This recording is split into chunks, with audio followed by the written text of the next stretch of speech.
Vous l'avez bien connu? Ah oui, il était venu à Paris 2 fois Ouais. et lui-même était tout étonné que je m'appelle Ayoun et que je puisse le traduire. Et il a fait contrôler la traduction, parce Ah, que c'était pas des recettes de cuisine, c'est des trucs sur la cabale. ouais. Il était, oui, il a fait, il était méfiant. Il était méfiant. Non, écoutez, avec la vie qu'il a eue. Et c'est moi qui ai écrit la première biographie intellectuelle, qui s'appelle Un juif allemand à Jérusalem. Bon, on va pouvoir y aller. Est-ce que, est-ce que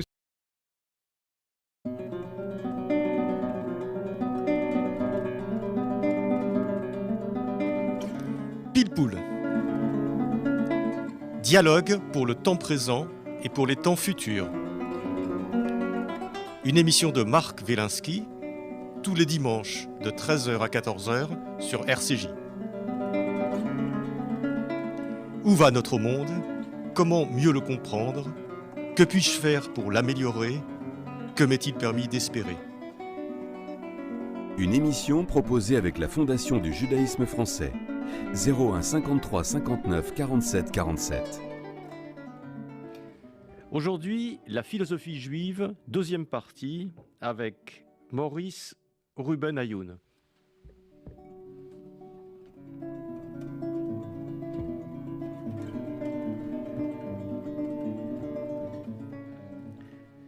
Maurice Ruben Ayoun, bonjour. Bonjour. Nous avons entamé la semaine dernière une exploration de votre grand livre La philosophie juive qui est paru il y a quelques semaines aux éditions du CERF. Et nous allons poursuivre aujourd'hui l'exploration de cette philosophie juive en parlant notamment de ses origines et de la période de l'Antiquité. Nous avons vu la semaine dernière que la religion, que le judaïsme n'était pas uniquement une religion. C'est une religion culture. Voilà. Et mais selon vous, une religion et une philosophie, Oui. et peut-être bien d'autres choses. Et nous avons dans cette introduction générale, nous avons défini avec vous trois grandes périodes de cette philosophie juive, de l'histoire de la philosophie juive. La période hellénistique, C'est ça, la période antique, la période antique, gréco-juive. et puis la période arabo-andalouse, Oui, en gros le Moyen-Âge, judéo-arabe. judéo-arabe, et enfin la période moderne avec la philosophie allemande. Absolument. On va se consacrer aujourd'hui à la période de l'Antiquité, c'est-à-dire finalement la naissance de cette philosophie juive à partir de la tradition rabbinique, à partir Oui. de la naissance du judaïsme rabbinique. Est-ce que vous pourriez nous dire en quelques mots, très simples, parce que nos auditeurs et moi-même nous n'avons pas forcément votre érudition, mais à quel moment est-ce qu'on peut dire dans l'histoire du judaïsme qu'apparaît cette philosophie, c'est-à-dire cette façon rationnelle, je dirais, de poser les problèmes, et notamment le problème fondamental dont vous avez parlé. Vous nous avez dit que c'était le problème à 1 euro, c'est le problème de Dieu, et le Oui. problème de comprendre comment Dieu apparaît aux hommes, et comment les hommes peuvent comprendre Dieu. À mon avis, c'est une question à beaucoup plus que 1 euro. Oui, tout à fait. Écoutez, la philosophie chez chaque peuple et chaque religion est reliée d'une manière ou d'une autre à une sociologie. C'est-à-dire, vous philosophez selon que vous suivez des sources particulières et que ces sources particulières sont orientées d'une manière très spécifique. À l'époque, il y avait eu la destruction du temple. Le judaïsme rabbinique était en fabrication. Alors, vous parlez de la destruction du Second Temple? Oui, du Second Temple, c'est-à-dire Donc, situez-nous la période. 70 de l'ère vulgaire, c'est-à-dire de l'ère usuelle, de l'ère Voilà. chrétienne. Et nous voyons apparaître des confrontations, dans tous les sens du terme, entre différentes populations. Et nous voyons qu'il n'y avait pas qu'un centre juif exclusivement, c'est-à-dire Jérusalem. Il y avait aussi Alexandrie. Et justement, ça nous ramène à un monsieur qui s'appelait Philon d'Alexandrie, Philon le Juif. Alors, allez pas trop vite. On va revenir sur Philon d'Alexandrie. Oui, alors c'est très rapide. Cette période, pourquoi est-ce que Alexandrie, pourquoi est-ce qu'il y avait une communauté juive aussi importante parce que c'était pas très très loin. Il y a eu des exilés. Vous savez, lorsque vous subissez une défaite aussi retentissante que celle subie par nos ancêtres en 70 de l'ère chrétienne, vous cherchez non pas à aller en Amérique, mais à un havre de paix le plus proche possible de vous. Donc Alexandrie, on peut même parler, il y a une collection qui s'appelle la Bible d'Alexandrie.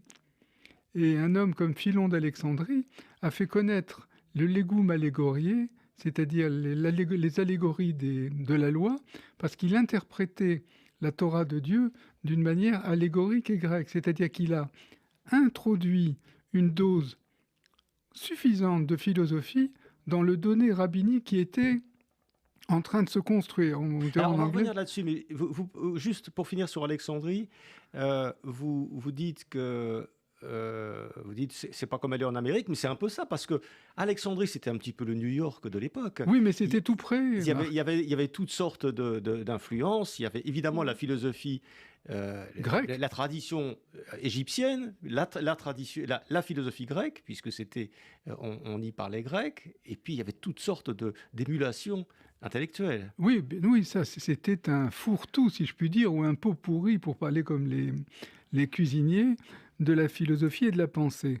Et il y a une chose, vous savez, beaucoup plus tard, Luther dira « Les idées sont exemptes de droits de douane ».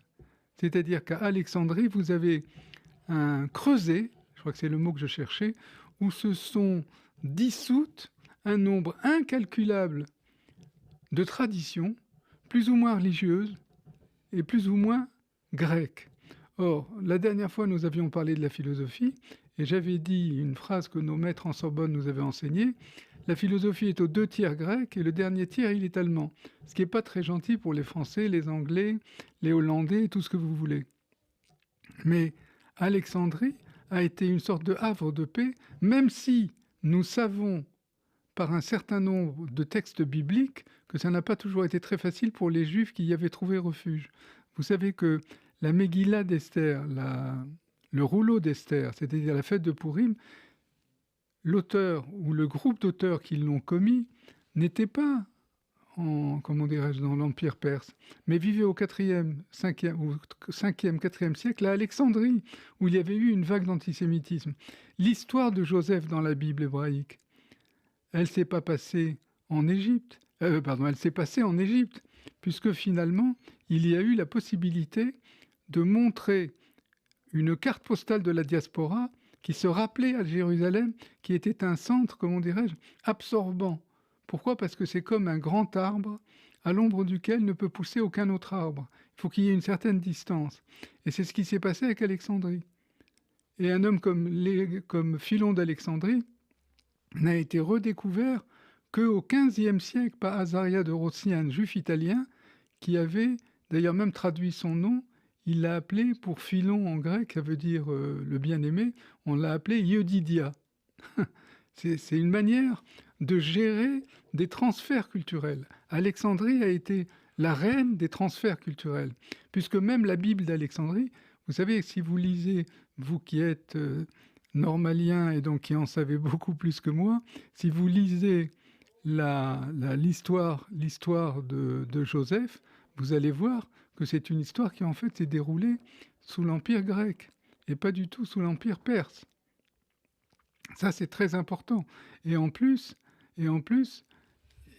la manière de faire de l'écrivain, c'est de gréciser, si je puis dire, ou d'helléniser l'environnement pour qu'on puisse à la fois en prendre exemple pour la situation actuelle, mais sans dévoiler que ça s'est fait relativement tard, que c'est quelque chose qui n'est pas si antique que cela. Mais là, c'est une grande, querelle entre les anciens et les modernes. On ne va pas s'engager là-dedans. Je reviens simplement sur le fait que cette ville d'Alexandrie n'était pas seulement réputée pour son phare, pour ses marchés, mais elle était réputée aussi... Sa bibliothèque, déjà ? Sa bibliothèque, ouais. Ça. Non, parce qu'on a tellement, on a tellement fantasmé sur cette bibliothèque avec Omar qui dit Si elle dit les mêmes choses que le prophète, on n'en a pas besoin. Si elle dit des choses contraires au prophète, il faut la détruire. Dans tous les cas, il faut la détruire. Mais c'est une phrase largement apocryphe, mais qui a franchi la barrière des siècles. Donc, si vous voulez, Alexandrie a été un peu la rivale de Jérusalem. Et la bibliothèque d'Alexandrie, même au niveau juif, on la soupçonne d'avoir été presque plus riche que la bibliothèque de Jérusalem. Jérusalem représentant bien sûr un ensemble d'influences.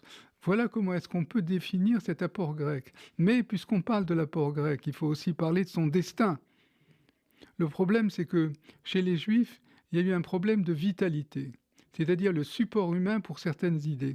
Alexandrie, si Philon d'Alexandrie avait subsisté dans le giron rabbinique, il n'a jamais été contre, mais malheureusement... On va revener là-dessus. Oui, on va revenir parce qu'il faut définir, faut parler de qui est Philon d'Alexandrie. Ouais, la question c'est le traducteur de la Bible, c'est l'interprète de la Bible d'une manière allégorique et grecque, mais sans nier l'historicité et la positivité des termes bibliques. Alors, mais qu'est-ce qui se passe dans cette tradition rabbinique, dans cette religion juive qui se renouvelle autour des rabbins après la destruction du second temple? Qu'est-ce qui se passe qui fait émerger cette forme de pensée un petit peu différente, un petit peu rationnelle? Est-ce que c'est uniquement l'influence grecque, l'influence des penseurs grecs, ici à Alexandrie, ou est-ce qu'il y a quelque chose d'autre qui se... Il y a toujours quelque chose d'autre, mais en vous écoutant, j'ai pensé à la lettre à Aristée. Vous savez, Aristée, officier juif de Ptolémée Philadelphe, qui écrit une lettre qu'on a appelée la lettre à Aristée, où il explique qu'il faut interpréter les lois juives d'une manière allégorique, et il explique rappelez-vous, la fameuse légende sur les 70 sages qui traduisent la Bible des Septante. Parlons-en, parce que ça, c'est quelque chose d'important. Donc, mais ça n'a pas tradition... Non, mais il faut expliquer un petit peu ce que sont ces 70 sages qui ont traduit la Bible en grec. Bien sûr. C'est un ensemble très légendaire.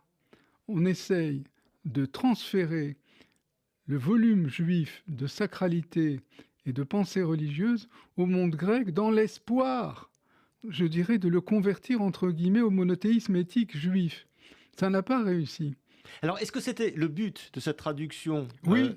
Est-ce que c'était un but de prosélytisme? C'est-à-dire qu'en gros, mais culturel. On voulait traduire la Bible de l'hébreu en grec pour faire venir dans ce monde d'Alexandrie, donc hellénistique, ça veut dire qu'il parlait grec, pour faire venir de nouveaux adeptes à la religion juive. Est-ce que c'était ça qui était à l'origine de cette traduction des Septante? Absolument, Marc, même si c'était un désir non exprimé littéralement.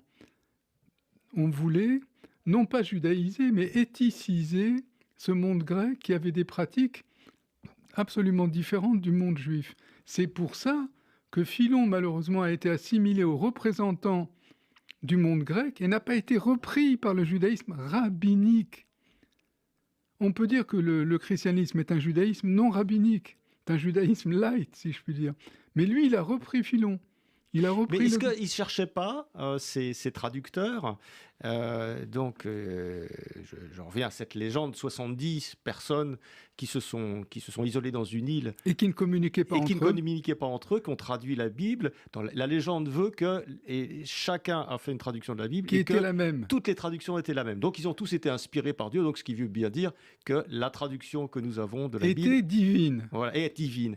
Mais est-ce qu'il n'y avait pas aussi l'idée que la religion juive et le peuple juif, d'une certaine façon, était en train de se délayer dans l'hellénisme, dans les Grecs, et qu'il fallait, et beaucoup ne parlaient plus hébreu, et qu'il fallait les faire venir dans la langue grecque à la Bible. Absolument, vous avez très bien résumé la question.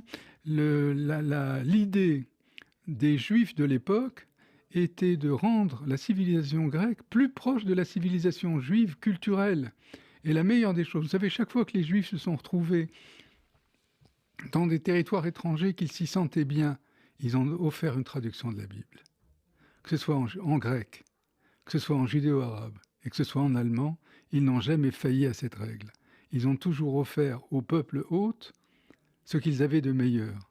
Et ce qu'ils avaient de meilleur, c'est leur apport à la civilisation humaine dans ses étendues les plus larges. Donc, cette histoire de traduction de la Bible d'Alexandrie, c'est de montrer que la même sacralité qui se trouvait dans le texte hébreu avait été transférée fidèlement à la sacralité du texte grec, et que les Juifs, en priant avec cette Bible, demeuraient juifs, hellénisés, mais finalement on avait extirpé les mauvaises... Par exemple, des choses absolument incroyables et inadmissibles pour les Juifs. Ce sont des divinités féminines. Chez les Grecs. Astarté et compagnie. Ouais. C'est impossible. Aphrodite, c'était amour. C'était impossible de reprendre cela. L'homosexualité, c'était encore pire. Donc, si vous voulez, il y avait un certain nombre de choses qu'on essayait d'expurger, pour ne pas dire d'exclure, de la tradition grecque pour l'adapter à la traduction juive, à la tradition juive.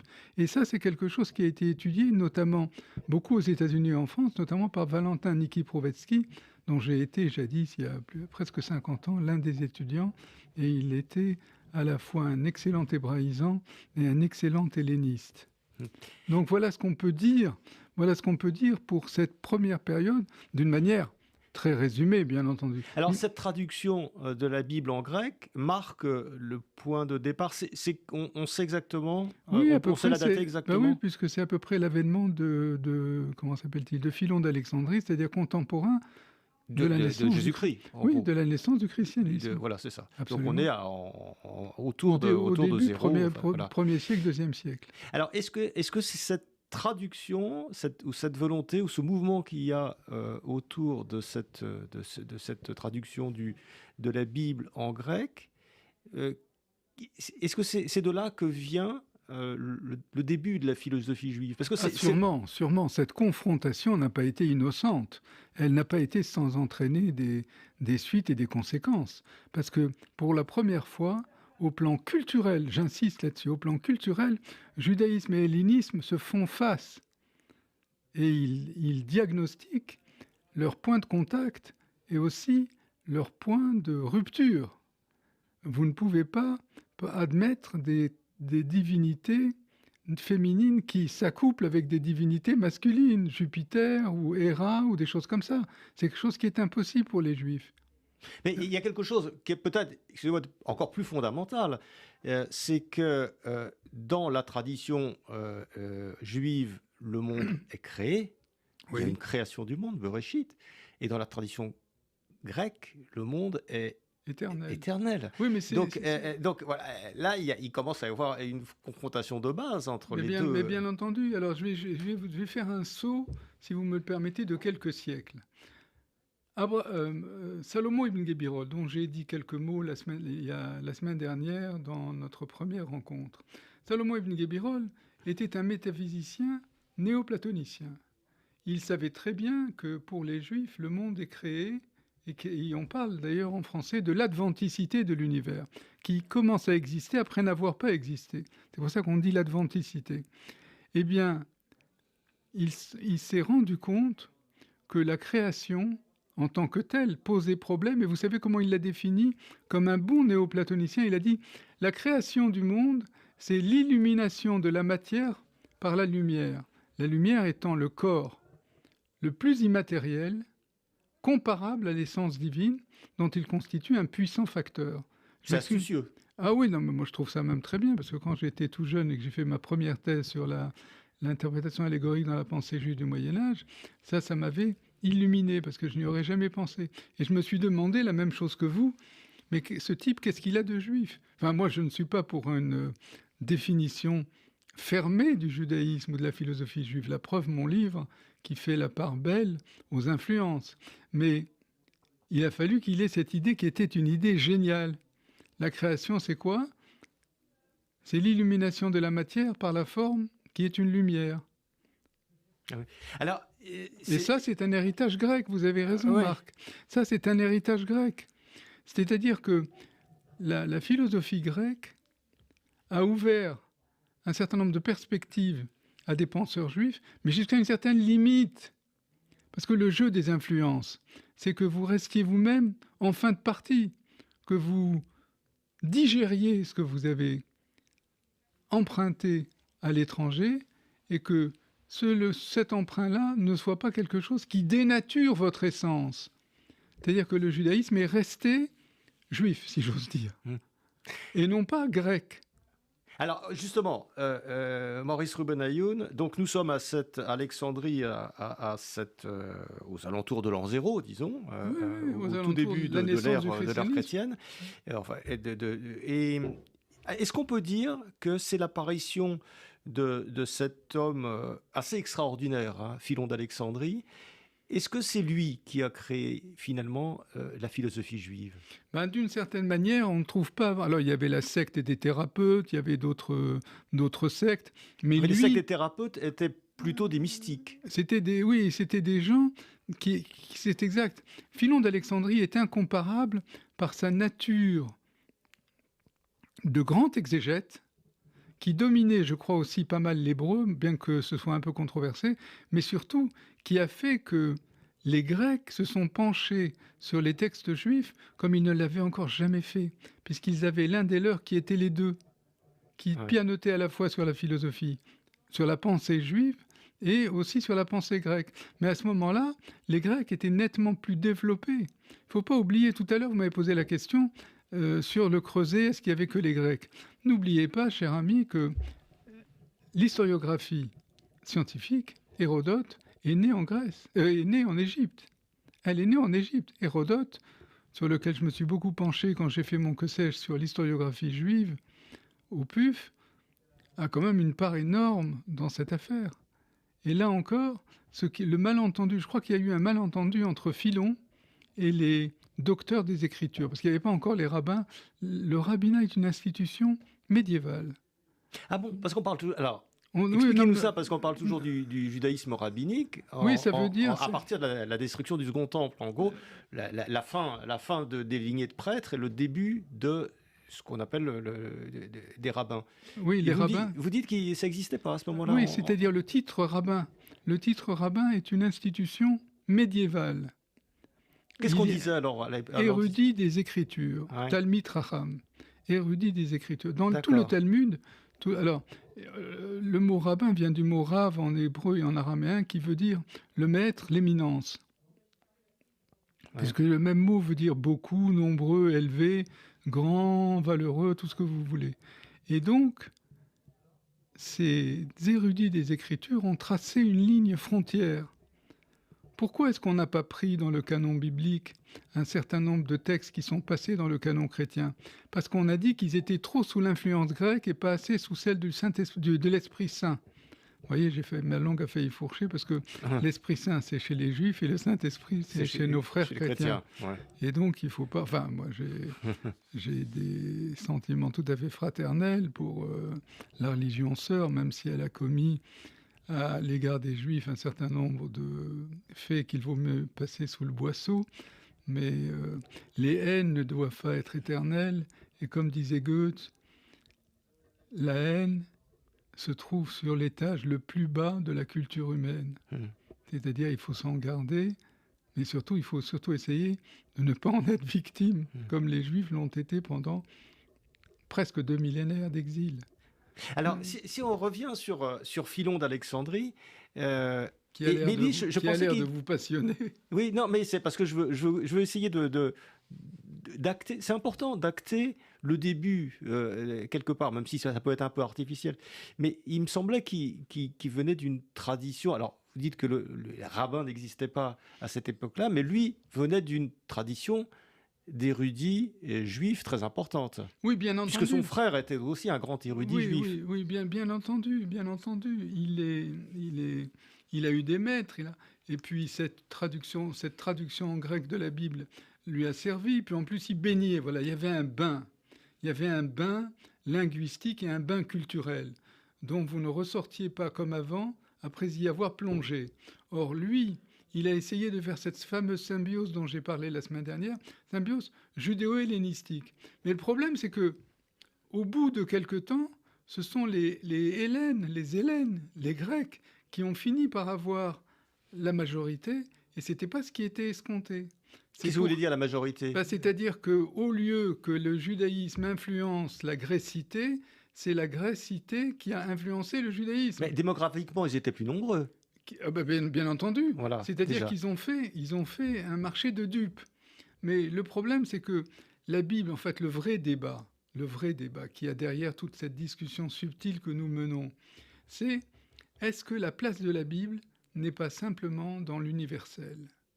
La Bible, je me rappellerai toujours d'un de mes maîtres en Sorbonne qui m'avait fait pleurer. J'étais tout jeune, je venais de terminer ma première thèse de 3e cycle, et qui m'a dit, c'est un grand islamologue et un grand normalien, il m'a dit, je m'excuse monsieur Ayoun, mais la Bible, c'est quelque chose d'universel. Et moi, je croyais, j'étais tout jeune, j'avais 22, 23 ans, je croyais que c'était simplement aux Juifs. Or, la Bible, c'est un patrimoine universel. Alors, les Juifs y ont joué un rôle exceptionnel puisque c'est leur histoire. On parle bien de l'histoire d'Israël et non pas l'histoire de Confucius ou d'Hérodote ou de Thucydide. On parle de la Bible d'Israël. Mais elle a un aspect universel que les Juifs, vu leur histoire tragique et dramatique, n'a pas pu préserver. Moi, je ne m'explique pas que Philon ait disparu corps et âme de la tradition juive. Je me rappelle encore... On va revenir dessus, mais alors vous étiez en train de dire que, d'une certaine façon, schématiquement, les Juifs ont voulu traduire la Bible en grec pour essayer d'influencer par capillarité un petit peu la culture grecque ambiante, mais ce qui s'est passé, c'est le contraire, c'est-à-dire que d'une certaine façon, c'est le judaïsme qui a été hellénisé, c'est ça qui s'est passé? Exact. D'ailleurs, il y a eu des rois hellénistiques et hellénisés, il y a eu certaines fêtes juives extra-bibliques commémorent justement le déchargement du fardeau de rois ou de satrapes juifs hellénisés qui voulaient helléniser tout le peuple d'Israël, et ça s'est mal fini. Mais je reviens, si vous le permettez, sur l'aspect culturel de la Bible. Les Juifs les Hébreux ont abordé des sujets qui touchent l'humanité tout entière. Ils ont même voulu écrire l'histoire de l'humanité, puisque le livre de la Genèse, c'est sa visée qu'il a jusqu'à la fin, avec certaines erreurs, des imperfections. Mais quand vous voyez un petit peu... Je me rappelle, maintenant en vous parlant, ça me revient, j'étais tout jeune, et j'avais trouvé à la Bibliothèque nationale un texte, une thèse d'un juif allemand qui s'appelait Edmund Stein, et ça s'appelait Philo und Midrash. Philon d'Alexandrie et le Midrash. Philon d'Alexandrie a introduit beaucoup de littérature midrashique dans le monde grec. Et c'est l'Église chrétienne qui en a bénéficié. Donc il n'est pas mort totalement pour rien. Mais il n'a pas procédé à la catéchèse juive du monde grec. D'ailleurs, comme vous l'avez si bien dit, cher ami, ils étaient beaucoup plus nombreux. Et donc, c'était, je le dis avec quelques siècles, même 2 millénaires de distance, c'était un marché de dupes. On avait dit quelques mots à propos de la symbiose. C'est comme, on raconte une blague israélienne sur comment dirais-je, les dépassements incroyables chez les Israéliens. Il y a un grand homme d'économie qui va à Pékin, et puis il signe des tas de contrats. Et finalement, il y a un banquet en son honneur, et il s'adresse aux Chinois, et il leur dit « Vous et nous allons conquérir le monde ». Alors les Chinois se sont regardés, ils sont plus d'1,5 milliard. Et cet Israélien leur disait qu'ils allaient conquérir le monde avec eux. Ouais. En fait, le monde va être conquis par les Chinois, mais pas avec l'apport israélien. Ouais. Donc si vous voulez, il faut mettre un peu de blague.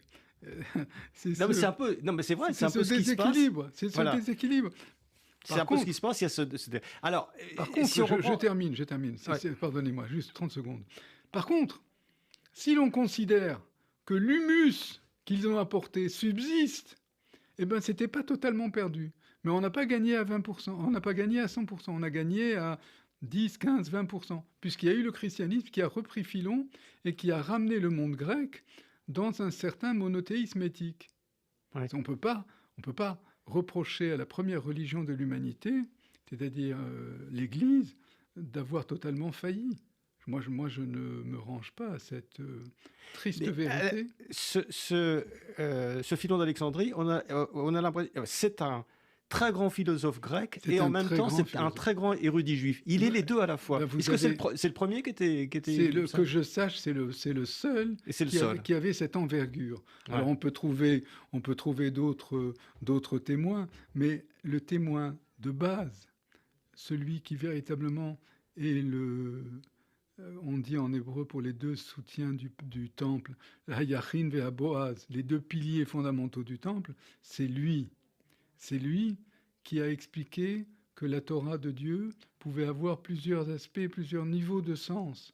Par exemple, lorsque vous trouvez des mots qui ne coïncident pas tout à fait avec la philosophie, en les interprétant allégoriquement, vous savez ce que c'est? Oui, alors justement, cette allégorie, il faut qu'on en dise un mot. Il a introduit l'allégorie, mais le problème, c'est que lui, il n'a pas fait comme les gens du Talmud et du Midrash, il n'a pas préservé le sens littéral. Attendez, vous allez trop vite. Il faut parler de cette méthode allégorique, parce que dans la façon dont je vois les choses, il connaissait parfaitement la philosophie grecque. Il connaissait parfaitement la tradition juive dont il était issu et qui a toujours primé d'ailleurs chez lui. Il est resté juif. Et il est toujours resté juif.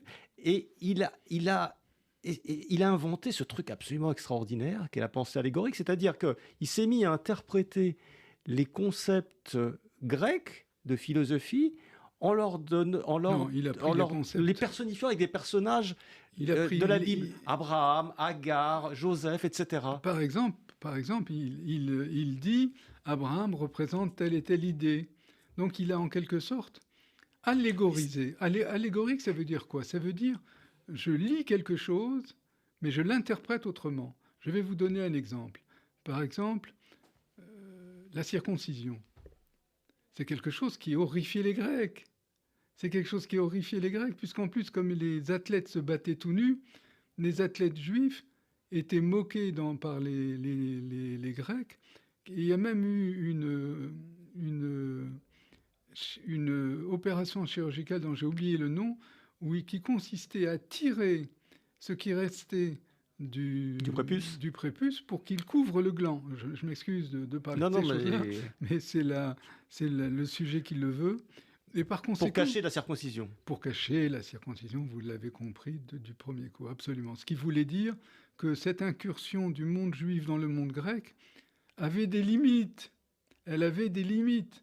Et le christianisme a repris, parce qu'on ne peut pas en faire l'économie, c'est le christianisme qui a fait de Philon d'Alexandrie pratiquement l'un des pères de l'Église. Ouais. À telle enseigne, et puis il écrivait tellement bien qu'on se demandait, est-ce que c'est Philon qui platonise ou est-ce que c'est Platon qui philonise? L'expression n'est pas de moi. Ouais. C'est pour dire combien il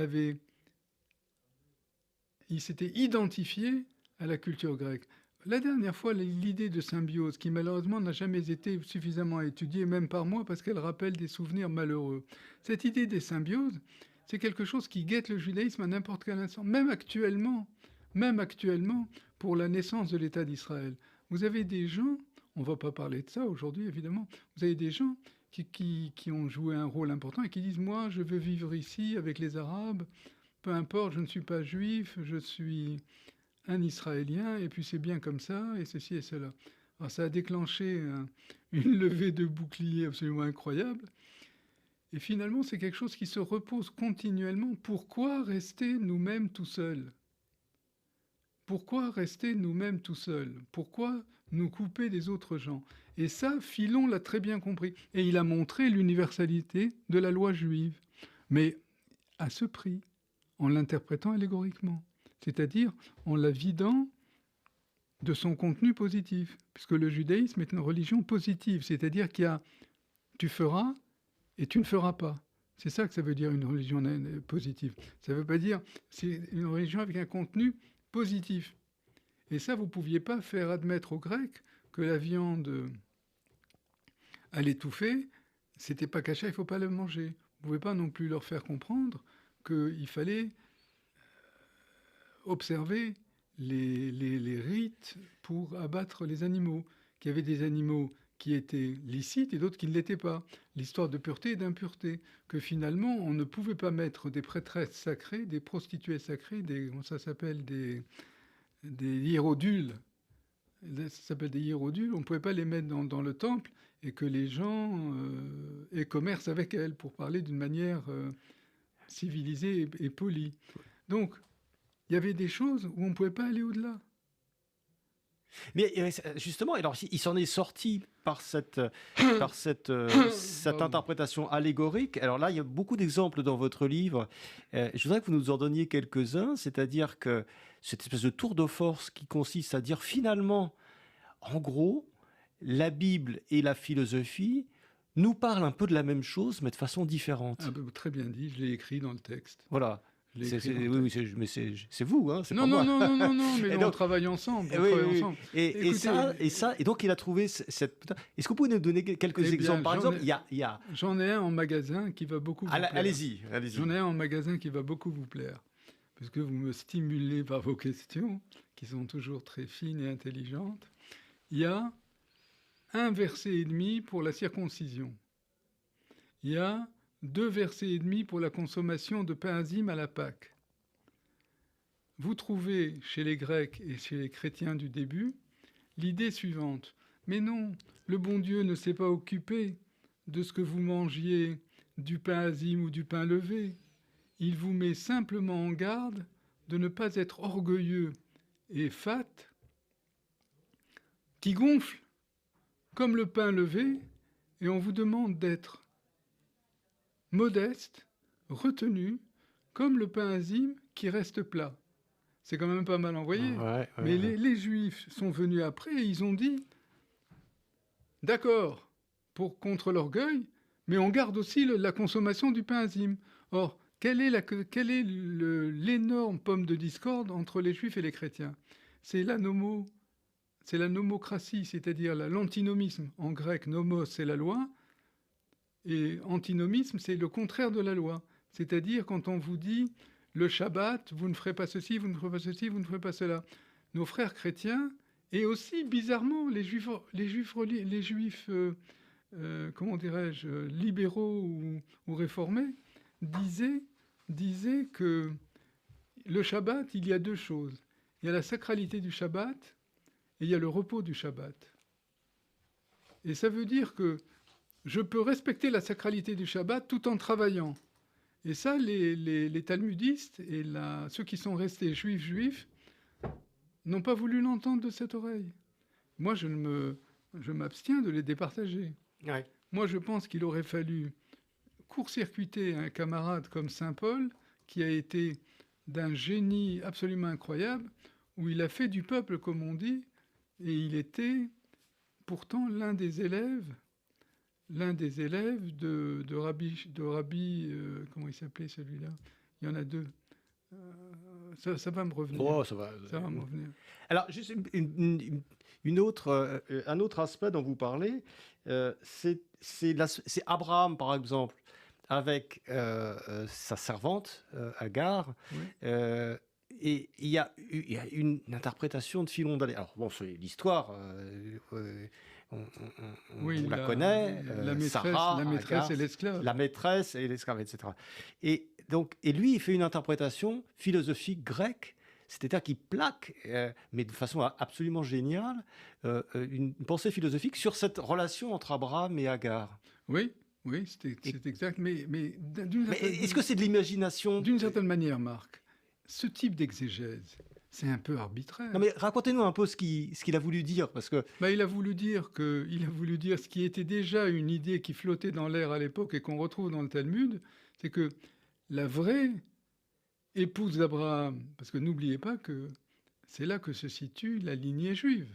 Si vous nous enlevez Abraham, vous nous avez tout enlevé, même physiquement. Et c'est pour ça que le livre de la Genèse donne à Abraham et à Agar, au mot du chapitre 12 au chapitre 27. c'est-à-dire pratiquement 14 versets où vous avez le personnage d'Abraham, depuis son départ de chez lui jusqu'à ses obsèques, auxquelles assistent Abraham, à la fois les deux, c'est-à-dire Donc il y a Abraham, il y a son épouse, Sarah, son épouse, et puis Agar, et Agar, qui est en quelque sorte sa concubine. sa concubine. Ouais, voilà, Et c'est ça. d'ailleurs, la concubine... Mais alors, comment Philon d'Alexandrie, qu'est-ce qu'il dit de ça? Parce que c'est une histoire. Mais qu'est-ce qui- disons que c'est une espèce de vaudeville. Mais qu'est-ce qui vous excusez-nous, choque- enfin, c'est Qu'est-ce qui ça un vous petit choque peu. dans cette Et affaire? lui, il en donne une interprétation philosophique. Oui, mais excellente. parce que c'était pas quelqu'un qui faisait le journal du soir de François. C'est quelqu'un qui cherchait quelque Mais chose. qu'est-ce qu'il a voulu dire Ben, il a voulu dire. en termes philosophiques? Mais qu'est-ce qu'il y a dans son interprétation qui vous a gêné? Non, ça ne me gêne pas. Non, C'est non, que mais je voudrais que vous l'expliquiez simplement aux auditeurs. Oui. Ouais. Oui, mais il a simplement voulu remettre les choses, l'église au centre du village, si je puis dire, en montrant que, bien qu'elle fût stérile, Sarah était infiniment supérieure à Agar, qui représentait tout autre chose. Mais là, on sent la sensibilité juive de Philon d'Alexandrie. Un musulman qui lirait la Bible hébraïque et qui accepterait que Agar et Ismaël soient les représentants du monde islamique ne serait pas très très content et qualifierait les juifs de falsificateurs. Ça porte même un nom en arabe, c'est tahrif. Parce qu'en arabe, pour dire un mot, une lettre, c'est harf, pluriel huruf, et pour dire fausser la lettre, c'est-à-dire falsifier le texte, c'est tahrif. Vous voyez ce que je veux dire? Donc, c'est ce que Philon a fait, parce qu'il restait quand même juif. Est-ce que vous voyez ce que je veux dire? Oui, absolument. Mais donc il a fait, parce que quand même, il a donné un statut à Abraham, qui est une espèce de préfiguration un petit peu du logos, en fait. Mais bien entendu, Voilà. puisque c'est même... ça que je voudrais que vous nous expliquiez. Oui, mais là aussi... Il a grécisé, d'une certaine façon, Abraham. C'est-à-dire qu'il a... Oui, il en a fait un symbole. Il en a fait un symbole. Mais c'est un ça. symbole dans sa culture grecque. Ouais. J'imagine que si on avait convoqué Abraham pour lui dire s'il était d'accord, il aurait dit « connais pas ». Ouais. Mais en fait, Abraham... D'ailleurs, si vous lisez l'évangile de Matthieu, on commence ainsi. Je ne sais plus quel chapitre, je crois que c'est le début. Jésus, fils d'Abraham, fils de David. Abraham a été manifestement ajouté. Ce qu'on voulait mettre, c'était fils de David, pour l'ancrer dans la dynastie davidique et dire qu'il était le Messie dont parle la Bible avec la dynastie davidique. Mais là, on est allé, comment dirais-je, un peu loin. Et quand vous traduisez, quand vous faites l'exégèse de la Bible, il y a l'arbitraire, il faut être juste, il faut être honnête. Moi, je ne suis pas rabbin, je suis professeur. Donc, je ne penche... Évidemment, j'ai mes convictions personnelles, mais elles ne regardent que moi. Mais il faut reconnaître que Abraham représente pour le judaïsme les origines. La preuve, c'est que dans le livre de la Genèse, on dit « Abraham ha-ivri », Abraham l'hébreu. C'est une formulation qui est très étrange. Vous n'avez pas besoin de raconter que vous avez une carte d'identité juive dans un texte sur Abraham. C'est une manière de s'approprier la personne, parce qu'on a essayé, c'est comme pour Sarah, on a essayé de dire, comme elle avait passé une nuit dans le palais d'Abimélec, et qu'ensuite elle était enceinte, le texte hébraïque dit « Abraham holid et Yitzhak ». Abraham a créé, a enfanté Isaac. Pourquoi est-ce qu'on l'a dit? Mais parce qu'on répond à quelque chose à quoi on ne peut pas faire de la pub. Vous voyez ce que je veux dire, Oui, Marc? absolument. Je voudrais juste revenir... Et on ne pouvait pas dire tout ça, sinon le livre aurait fait 1000 pages au lieu de 500. Ouais. Parce que je voudrais juste revenir là-dessus, parce que malheureusement, le temps passe, il nous reste quelques minutes. Alors, donc, après ce tour de force de Philon, d'Alexandrie, etc., qu'est-ce qui s'est passé? Quelle a été sa postérité? Qu'est-ce qui s'est passé dans la philosophie? Pratiquement nul chez les Juifs, puisqu'il y avait la barrière de la langue. On aurait pu la surmonter, mais on n'a pas voulu le faire, parce qu'on aurait importé des philosophèmes typiquement grecs qui auraient en quelque sorte, pardonnez-moi l'expression, entre guillemets, pollué l'esprit juif. Ouais. Il y a un prix dans la vie et dans l'histoire. Si vous voulez rester vous-même, vous devez renoncer à des tas de choses. Vous devez sacrifier des tas de choses. Si vous voulez faire le grand voyage et le grand écart, ça a aussi un prix. Ouais. Et c'est les chrétiens, alors. Vous savez, il y a une phrase qui me revient à l'esprit.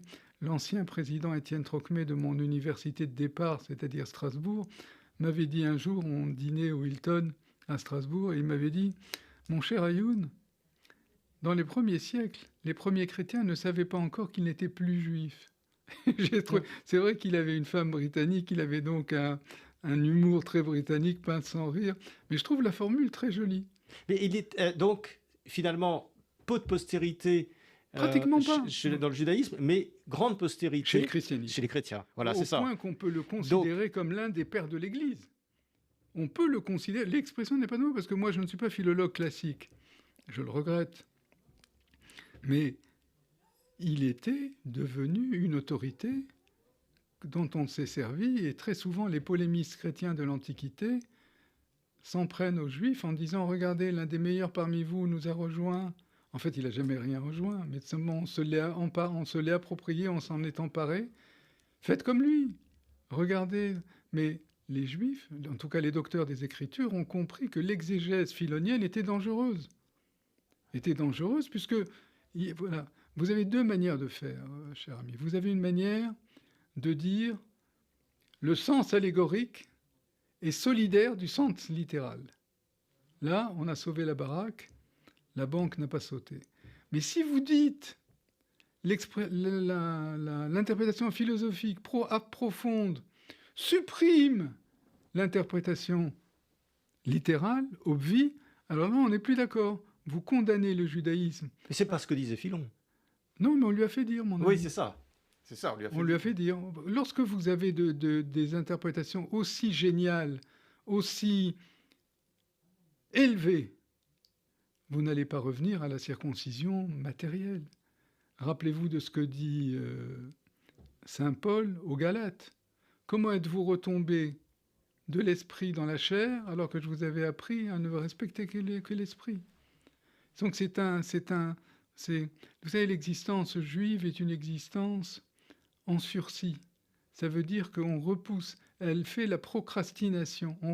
On repousse à plus loin un certain nombre de choses qui sont indécidables. Vous voyez, ils étaient kantiens avant la lettre.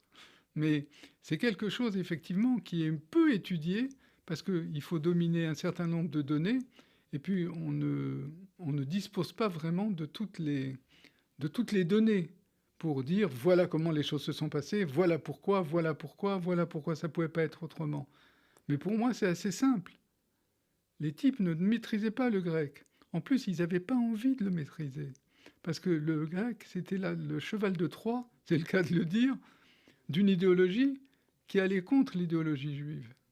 Et ça, la culture européenne l'a assimilé, mais très souvent, pour se maintenir, les Juifs ont dû s'asseoir sur leur prétention à l'universalité. Alors, malheureusement, on arrive à la fin de notre entretien, mais... Je pourrais faire la petite annonce tout à l'heure. Ah oui, absolument. Mais j'ai juste une dernière question avant que vous fassiez votre annonce, très rapide. Philon d'Alexandrie, il a eu ce purgatoire juif, mais il est réapparu quand même bien entendu, au moment du Moyen-Âge. Avec Azaria de Rossi, voilà. Avec un juif italien qui était... Mais ça lui a coûté un exil de plus de 5 siècles. 1400 ans, quoi. 1500 ans, 15 siècles. 15 siècles, oui. C'est énorme. Ouais. Mais il a été réintégré. Et je vous l'ai dit, comment on l'a appelé? On l'a appelé Yedidia à Alexandrini. Yedidia, parce que Philon, ça veut dire aimer, agréable en grec, comme vous savez, philosémite, et ainsi de suite. Et donc... on l'a redécouvert à ce moment-là. Mais c'était déjà dans l'histoire des idées, j'ai failli dire un peu tard. Puisque le christianisme était devenu ce qu'il était devenu, le judaïsme rabbinique était devenu inexpugnable avec son Talmud, ses volumes talmudiques. Est-ce qu'il n'y a pas eu un rendez-vous manqué à un moment donné pour le judaïsme selon moi, oui. De même qu'il y a eu un rendez-vous manqué avec le camarade, comment il s'appelle, Paul, Saül de Tarse. Avec saint Paul, bien sûr. Il fallait pas le ligoter, mais il fallait le pousser dans ses derniers retranchements et profiter de ce qu'il a fait. Or, lui a su... Qu'est-ce qu'il a fait, Saül de Tarse? Il a mis ses pieds dans les pas de ceux qui l'avaient précédé dans les communautés juives. Dans chaque communauté juive du bassin méditerranéen, Il Mais se- je suis il se- désolé, on n'a pas le temps de revenir. On en parlera une prochaine fois. Mais je vous laisse quand même faire votre... Vous aviez une petite annonce à nous faire. Oui, merci, Voilà. merci encore. C'était pour dire que mes conférences à la mairie du 16e arrondissement, salle des mariages, doivent reprendre fin septembre, début octobre, et que pour ceux que ça intéresse et qui veulent avoir des renseignements sur les dates et le sujet, vous pouvez appeler la secrétaire au mail suivant ayoun, H-A-Y-O-U-N, minuscule, point Raymond, arrobase. Après, c'est... On va le mettre sur notre Oui, site. oui, non, c'est pas... Après c'est Wanadoo, Ouais, wanadoo.fr, mais j'ai Très même son téléphone, si vous permettez, si allez-y. je peux le donner. 06 11 24 28 74. 06 11 24 28 74. Voilà. Merci. Maurice Benayoun, merci. On aura l'occasion de revenir à la rentrée sur cette histoire de la philosophie juive. Merci beaucoup d'être Merci à venu vous. au micro de Pilpoul. Merci à vous. C'était Pile Poule, une émission de Marc Wielinski que vous pouvez retrouver en